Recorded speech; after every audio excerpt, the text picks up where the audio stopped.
Hey everybody, Black Ninja 797 here, and welcome back to another video, guys. In today's Left 4 Dead 2 video, we're going to be doing the second ever episode of Left 4 Dead 2 What If. For those of you guys that are new to this series, welcome, my friends. This is good to see you. Let me explain basically how this series is going to work. So this series is going to be taking inspiration from the Marvel What If series that is by Disney. Now, in the Marvel What If series, they go over a whole bunch of different possibilities about roles being switched, storylines being messed up, and a whole slew of outcomes that could be just completely different than the canon outcomes that we all have known and loved about the Marvel series. And that's what I want to do for the Left 4 Dead series. I want to end up asking the question, what if, on so many different things. And one of them today is going to be one that was requested by one of you guys on the very first episode.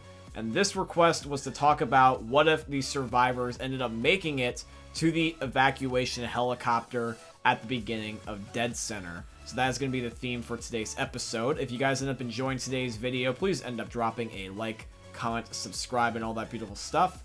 Alrighty guys, so sit back, grab a drink, grab a snack, maybe perhaps take a dump while you're watching this, and let's get on with the video.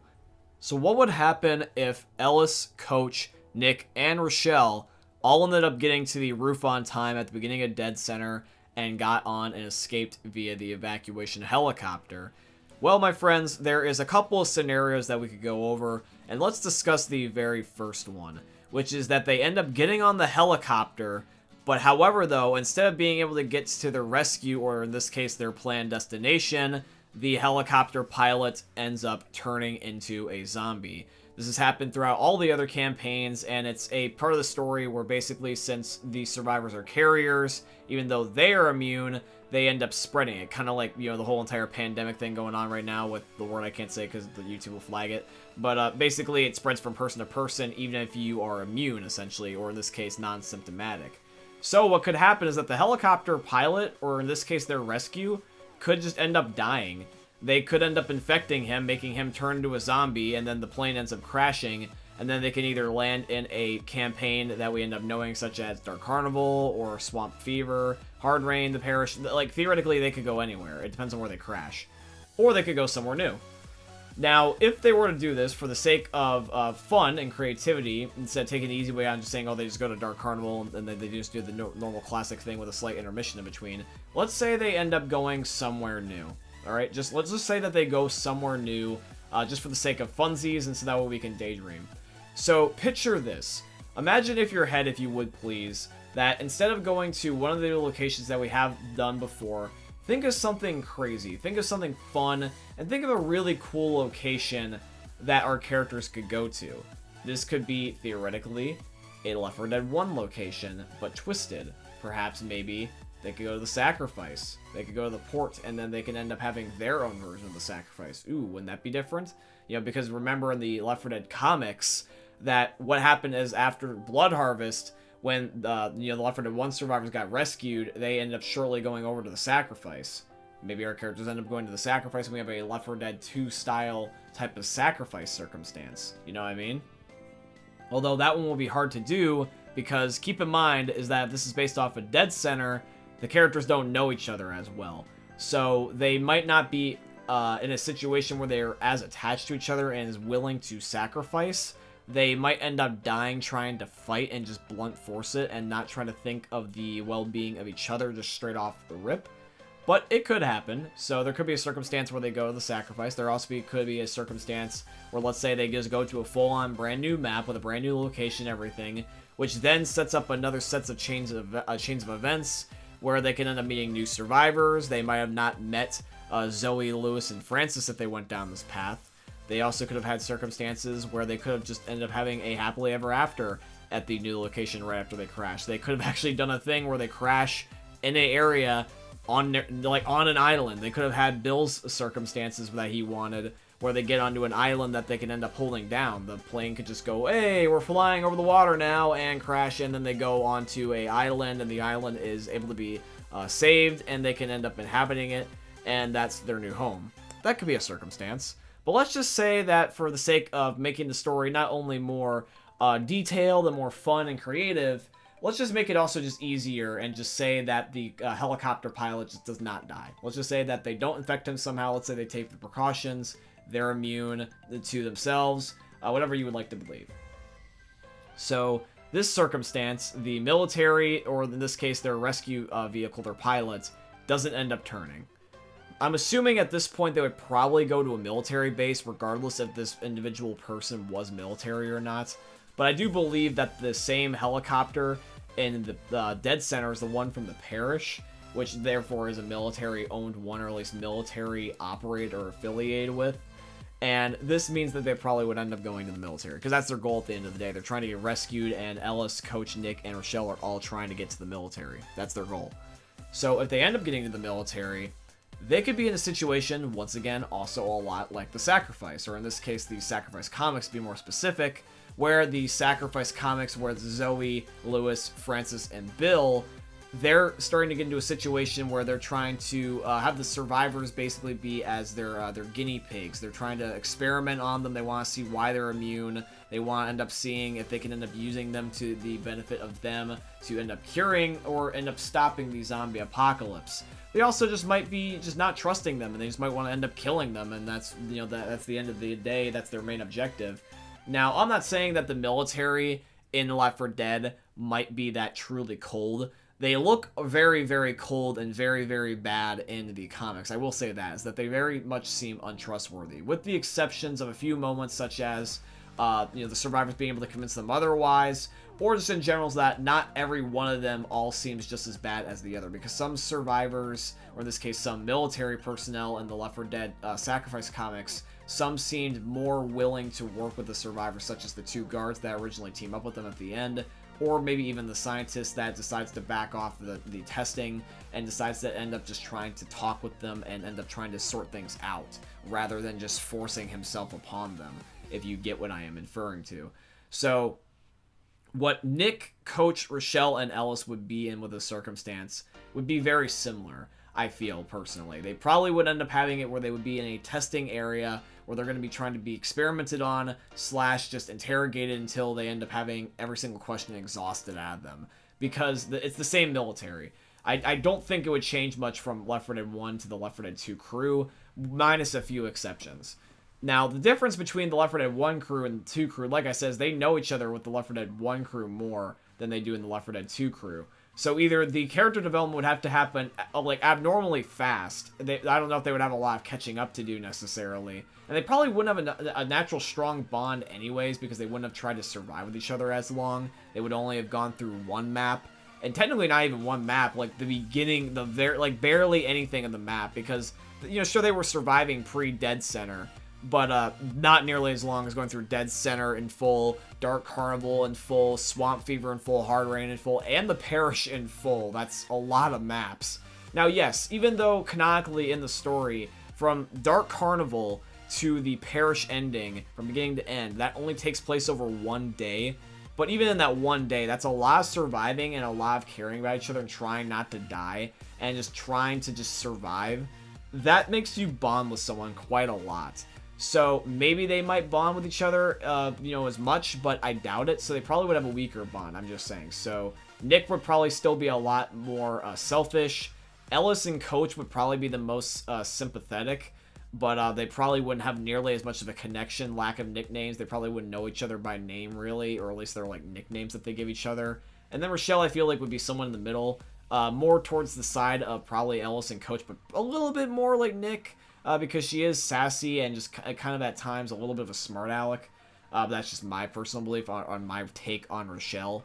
Now, let's just say, for the sake of the story, once again, to make it more clear and more easier for all of us to listen to and also explain, let's just say it's basically like the Sacrifice.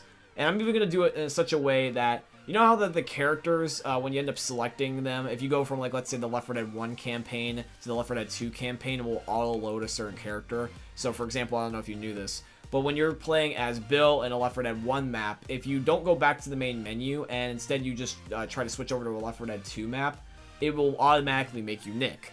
Or in this case, if you're playing a Left 4 Dead 1 map and you're playing as Francis, it will make you Ellis if you load up a Left 4 Dead 2 map. And then same thing with Zoe becoming Rochelle, and then Lewis becoming Coach. So let's say, if we're going that logic, that in the case of the comics, let's say they try to do the same thing. They lock up 2 survivors while they're interrogating / trying to attempt to end up testing on the other 2. So in this case, if we're going functionally based off the gameplay and also trying to integrate it within the story, that means that if Lewis and Francis were the ones that were locked up and Bill and Zoe were the ones getting interrogated, that means instead we would end up having Coach and Ellis locked up and Rochelle and Nick being interrogated. And I can just tell you this is that if this is the route we're going, this is going to go bad really fast, because here's the reason why. It's Nick and Rochelle. I'm not saying that they can't be calm and collective in their own regards, but I will tell you this is that both of them together in this high stress of a circumstance, especially barely knowing each other, keep that in mind. I gotta keep reiterating that. They don't have that like balance between each other's personalities yet. So they might even bicker amongst themselves. You also got to keep that in mind. There will probably be a lot of bashing heads, and I guarantee you that if Nick still has his philosophy that he has at the end of the parish, where he is skeptical of the military, even before they started noticing that there's dead people rather than zombies, and there's a suspicion that they might be killing people, Nick probably would end up trying to pull something. I don't think that he would try to be like an absolute dick and immediately kill people. He would probably try to size people up and like basically try to intimidate or threaten them. But I can tell you this, Nick would try something at least once. He would probably try to go for someone's keys. He probably would try to stab somebody or shoot somebody, maybe throw a sucker punch here or two, and then probably immediately get shut down because he would be surrounded, he'd be outnumbered.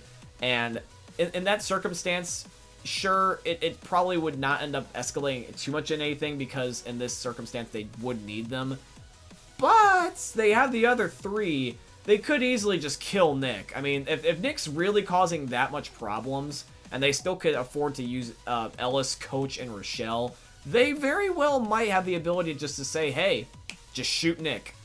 They could just, or they could even do it to Rochelle, because I guarantee you this, it wouldn't be just Nick. Everyone would be in this circumstance and be very stressed out. I could even see in a circumstance, even though it would be rare in comparison to the other 2, but let's say that was Ellis and Coach rather than Nick and Rochelle. I would say that Ellis and Coach would definitely try to escape, but without the means of violence.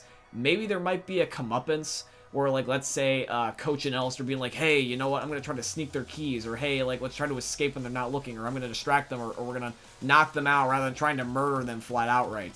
I can definitely see that happening, and I'm going on the side of skepticism from the military, because I don't think, like I said, they would change that much. Obviously, if they're going to be in the same universe, I feel like that the Left 4 Dead 1 survivors aren't any less better off than the Left 4 Dead 2 ones would be. So I'm just basically trying to replicate the circumstances. Alright, so now we are on to Situation 3 of today's video. So for Situation 3, this is going to be the situation where they end up going and they end up getting rescued. They go to the military base and they're trying to be interrogated, they're trying to be tested on.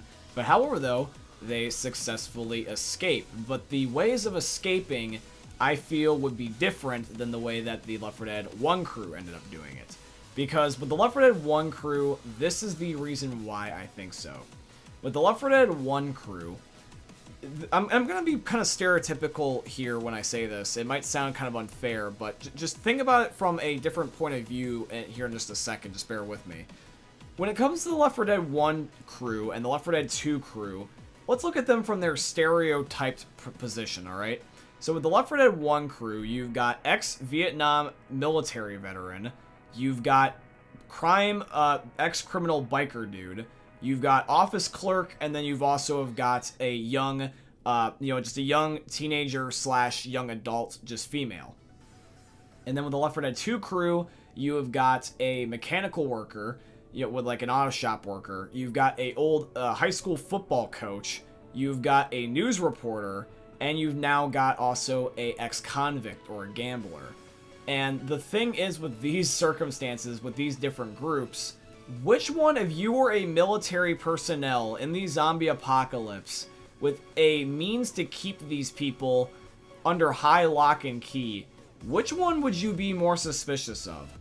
Now, you might be thinking to yourself, being like, John, that's a silly question. Wouldn't they just be equal? Well, think about it on an individual level. Let me be more specific. So instead of saying which group would you be more suspicious of, which person would you be the most suspicious of?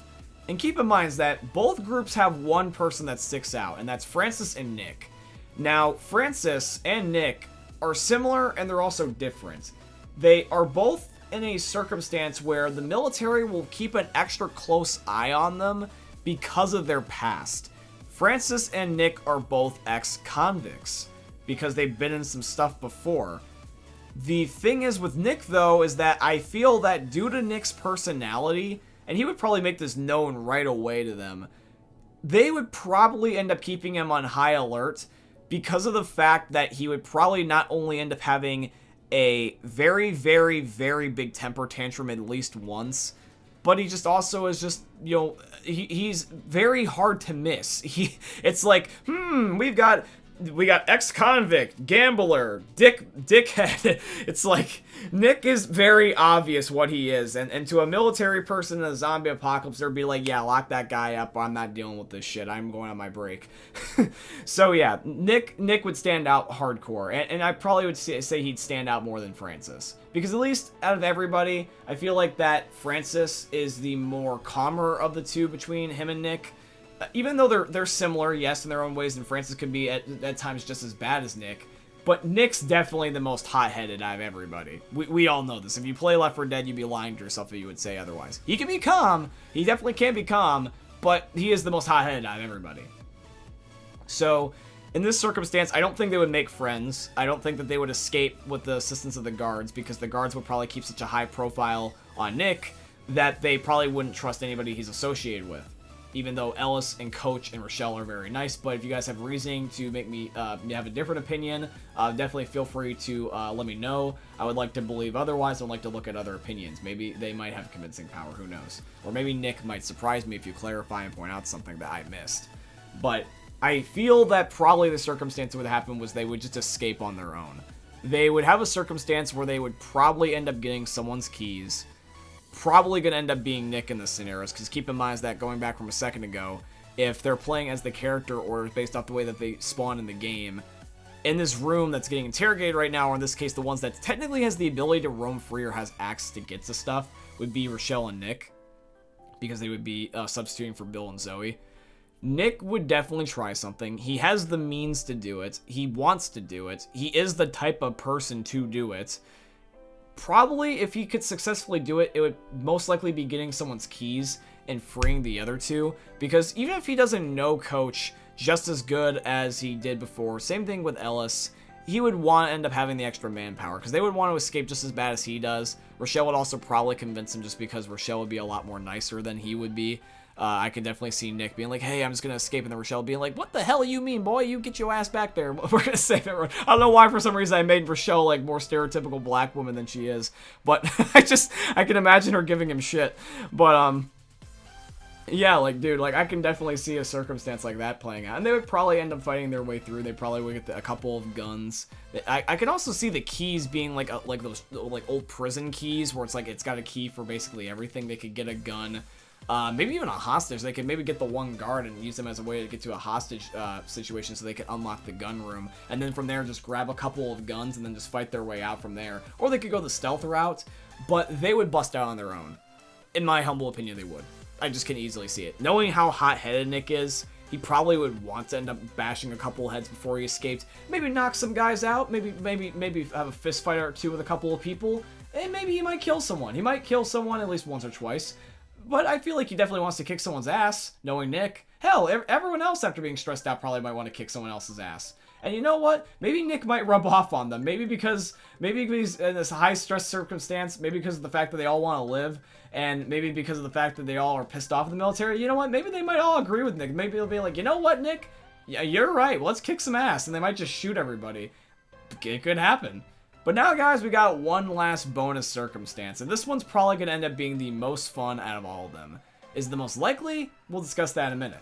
This is going to be the circumstance where the Left 4 Dead 2 crew and the Left 4 Dead 1 crew meet up at the military base. You could have a circumstance where if you change a couple of dates around and you change the tempo of things, because since this is a what if, we could mess the timeline up a little bit. Let's put it in a circumstance on purpose where the dates and the pathings fall in such a way that both crews meet up in this fashion. Not the passing, but at the military base instead. Now, they would still probably have the first impressions of each other that they did back in the passing, but the Left 4 Dead 2 crews bond with each other would end up probably being a little bit lower. Now, yes, from the dead center to the passing, it's only one mission, and they make a lot of bonding over that span of time, but it's still less, because I don't think that they would be there that long to end up being able to bond like they did before the normal traditional canon way. So it probably would be less. So now we've got 8 people that really all just kind of want a means to escape. But the good news is, though, that Zoe, Lewis, and Francis always know each other. Through their group bond effort, you can end up having a moment where, because of the way that the Left 4 Dead 1 crew's bond is so strong, the Left 4 Dead 2 crew might bond with them. And if you want to even get a little bit more fun with this circumstance, you could have one where Bill's alive in this instance. Because Bill's not dead until after the Sacrifice comic, or after they've left the military base. So we can end up having it where Ellis, Coach, Nick, and Rochelle all meet Bill. And if they all met Bill, I can definitely see a whole bunch of things going down. Number one is that Bill would definitely be a really positive influence on everybody. He would influence everyone's leadership skills. He would influence everyone's survival skills. He would influence everyone and just on being a good person and loyal to who you are as a group. He would probably reinforce the group to want to get to know each other better and bond. And that would be good for Bill and also for everyone. And it probably would be the best circumstance, ideally. Is the most common circumstance, however, though? Maybe. I feel that this is the one that's honestly the least likely to happen due to the way that the dates and the way that things function. It's the most fun, but it's definitely going to be a stretch. I think the most likely circumstance is either going to be circumstance 2 or 3, where they get kidnapped. Not kidnapped, sorry. It sounds like it's kidnapping. It sounds like a prison sentence more than anything. But they end up going to the military base. They're trying to get interrogated / tested on, and they either escape or they don't escape. Now, this is a coin toss. You could just say, hey, knowing them, they escape or they don't escape. It's up to you. But I want to say, not only for the sake of fun, but also just for the sake of fairness, that I think it's kind of not just to assume that the Left 4 Dead 2 crew can't escape while the Left 4 Dead 1 crew can. So let's just say they escape. Because I definitely know they have the manpower to do it. And they have the means to do it and they want to do it. And knowing them, they could definitely do it. If they escaped, where would they go, though? That is the question at the end of the day. Would they continue to end up having this circumstance where they would just keep looping through places until they found a safe haven? Would it be like the way that the Sacrifice was, where after the military, they just try to find a sailboat and escape and just be done with people? Would they maybe perhaps try to end up being with people that are just not in the military? Would they end up trying to be in a circumstance where they just stay where they were? Because remember in the passing, how that Zoe, Lewis, and Francis just never left the port after Bill died? They could just end up being in a spot where they just kind of substitute the island. They show a new location instead. I think that would be the most likely circumstance. Honestly, I can definitely see the Left 4 Dead 2 crew having different means of getting to the same type of ending as the way that the Left 4 Dead 1 crew Sacrifice comic ending was. The ending would be slightly different, like nano decisions. Like, you know how in video games when you have branching storylines, you can get sometimes an ending that's really different, but some that are just only a little bit different? Maybe someone's alive, maybe someone's not alive, maybe a certain character did certain things a certain way that made the character's relationships get stronger or weaker. Or maybe you can even just have like little things such as dialogue, like just characters' personalities and stuff just might develop a certain way. That's what I'm thinking here. I feel like the most likely circumstance to happen, and probably the most, or I'd say the second most satisfying, other than of course all the people meeting up, like all 8 survivors, because that would be definitely awesome. I think that probably what would end up happening is they would get rescued, they would get to the military base, probably would be interrogated / tested on, just like they were trying to do with the Left 4 Dead 1 crew. They would find a means to escape, a little bit more of a violent and guns a-blazing type of approach, maybe a sneaking out approach, but it's definitely something that could happen. And then what they do then from there is they end up getting to a circumstance where they're trying to survive on an area by themselves, in an island, a area that they just end up holding out on, or they just might try to meet up with new people. They might even meet up with the Left 4 Dead 1 crew this way. They might end up having where after they escape, they meet up with them, and that's just how they hook up. And maybe Bill might be alive in this scenario, maybe he will not be. That's for all of us to decide. I would like to say that he could. we could end up having a situation where they meet up afterward, and then you end up getting that happily ever after ending after all. You never know. But that's the whole entire point of What If, you know what I mean? So yeah, guys, that is going to be it here for today's episode. I hope you guys end up enjoying. If you did, please consider dropping a like, comment, subscribe, and all that beautiful stuff. And if you guys want to see any more of these episodes, please just let me know by just supporting the video. I would definitely appreciate it very much, because this is only the second ever episode, and the more you guys show support, the more I will definitely crank these out. If this episode can end up getting anything like perhaps 10 likes, I would definitely very much appreciate it. I'll make sure 100% that I'll make more of these episodes, because that would be really cool. I remember my one subscriber told me to start upping my like goal, so this is an honor of you, my friend. But yeah, and if you guys want to financially support the channel as well, you guys can always check out my Patreon. There's always linked down below my YouTube video descriptions, or you guys can use supporter creator code BlackNinja797 in all caps in the Fortnite Epic Games item shops, because Epic is my very first sponsor, so shout out to Epic. But yeah, guys, let me know if there's any particular topic you want me to cover for the next What If in Left 4 Dead. But I hope you guys end up enjoying another YouTube video from the most unique YouTuber you guys are ever going to see. Thank you for watching, guys, and peace out. Hey, meme lords, Jesus here, and you better have enjoyed that video there by the eternal god Daddy Ninja. You should probably subscribe too, or the mighty Moab will come for your balls. If you enjoyed the video, you might like it too, and give me the memes. Flash, bang, boom!